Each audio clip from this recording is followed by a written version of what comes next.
जय हिंद दोस्तों, welcome to our YouTube channel Aadya agriculture official.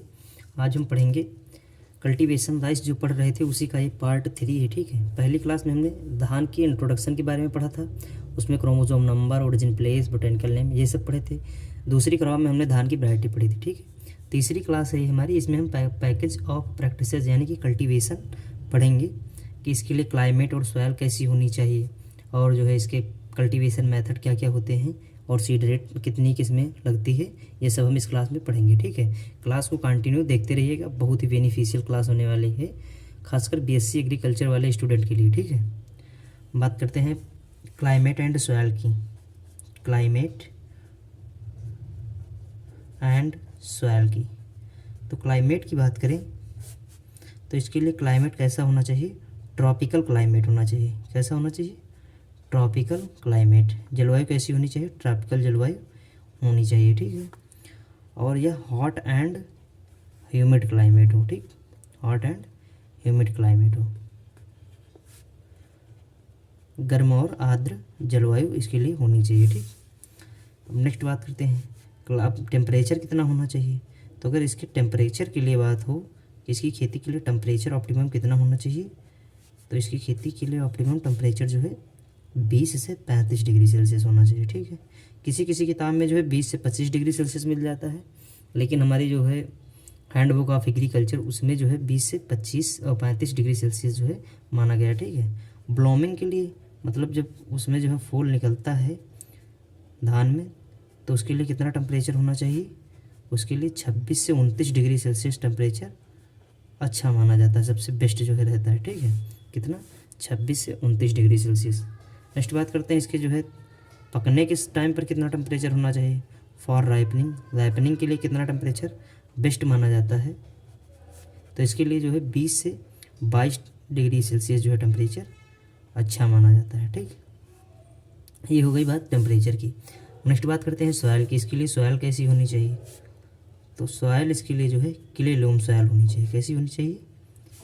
Clay loam soil होनी चाहिए,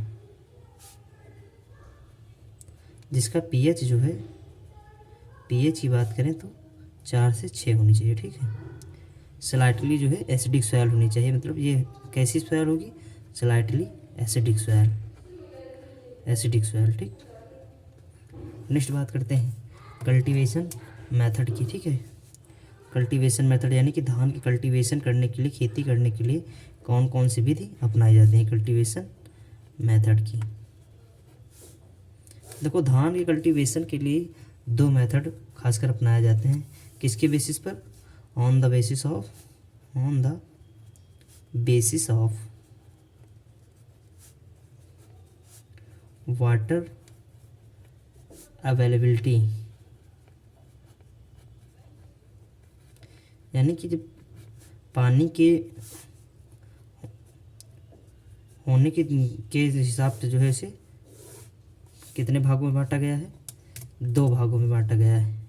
कौन कौन से भागों में बांटा गया है? एक तो लो लैंड कल्टीवेशन, लो लैंड कल्टीवेशन, और दूसरा अपलैंड कल्टीवेशन।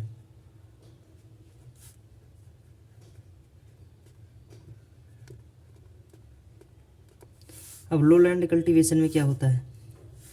तो लो लैंड कल्टीवेशन में जो है इरिगेशन की सुविधा तो रहती है, इरिगेशन रहता है। ठीक है, इसके अलावा जो है रेनफॉल, यानी कि यहाँ पर जो है वाटर की भरपूर जो है अवेलेबल रहता है वाटर। ठीक है, लो लैंड कल्टीवेशन में। लेकिन अप लैंड कल्टीवेशन की बात करें तो यहाँ पर वाटर की जो है कमी रहती है। ठीक है, वाटर की कमी रहती है, क्रॉस लगा दिए जिससे यहाँ पर वाटर कम अवेलेबल रहता है। ठीक, अब बात करते हैं इसके प्रकार की। अब लो लैंड कल्टीवेशन जो है इसमें जो है मोस्ट कॉमन मेथड है एक, कौन सा है? मोस्ट कॉमन सोइंग मेथड है। मोस्ट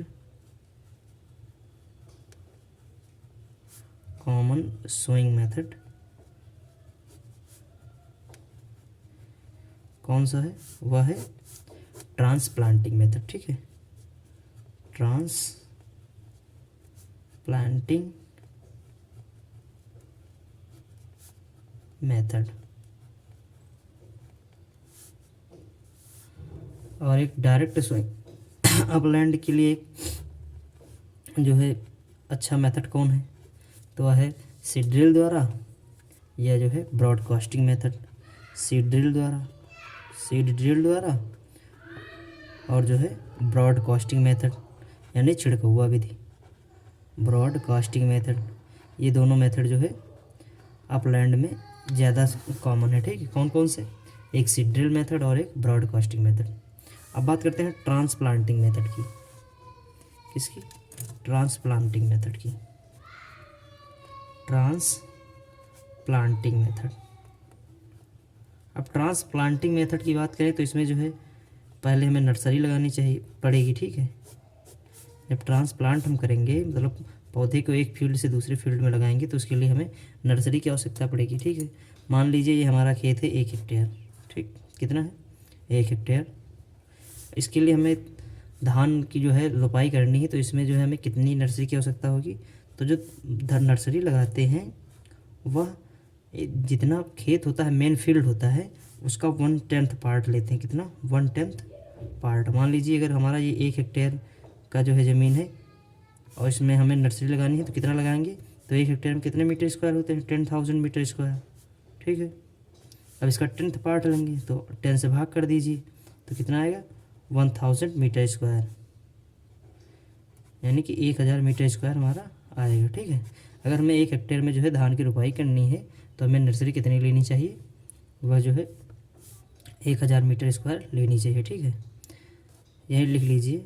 नर्सरी के लिए नर्सरी एरिया कितना होता है, हमेशा जो है नर्सरी एरिया कितना लेना है, 1/10 part of the main field, part of the main field,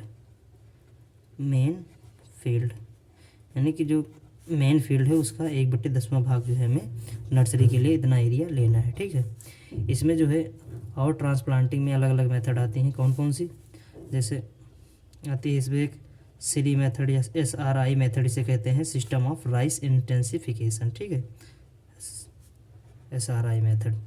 ठीक, इसमें कितना नर्सरी के लिए एरिया लेते हैं, इसमें 1/100 पार्ट लेते हैं। जैसे अभी यहाँ पर 1 हेक्टेयर हमारा फील्ड था, अभी 1 हेक्टेयर के लिए अगर SRI मेथड से हम नर्सरी लगाएं तो उसमें हमें 1/100 से भाग करना पड़ेगा। ठीक है, तो इसके लिए हमें जो है 100 मीटर स्क्वायर नर्सरी का एरिया लेना पड़ेगा 1 हेक्टेयर के लिए, फॉर 1 हेक्टेयर, यह याद रखिएगा। ठीक है, नेक्स्ट बात करते हैं डेपोग मेथड की। डेपोग मेथड क्या, डिपोग मेथड में जो है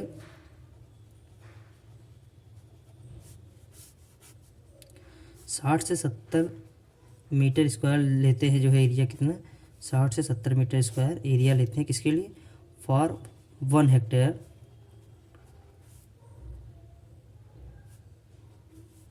मेन फील्ड के लिए। ठीक है, 1 हेक्टेयर के लिए इसमें कितना एरिया लेते हैं, 60 से 70 मीटर स्क्वायर।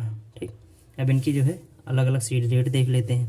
अब जैसे सीड ड्रिल मेथड में हमें कितनी सीड रेट लेनी चाहिए, तो जो सीड ड्रिल मेथड होती है इसमें जो है हमें 60 kg पर हेक्टेयर के हिसाब से जो है सीड रेट लेनी चाहिए। ठीक है, यहाँ पर जो है अपलैंड कल्टीवेशन का होगा। और ब्रॉडकास्टिंग मेथड में इसमें जो है सीड रेट होती है 100 kg पर हेक्टेयर। ठीक है, और बात कर लेते हैं अब सीड रेट की बात यहाँ पर कर लेते हैं। Seed rate,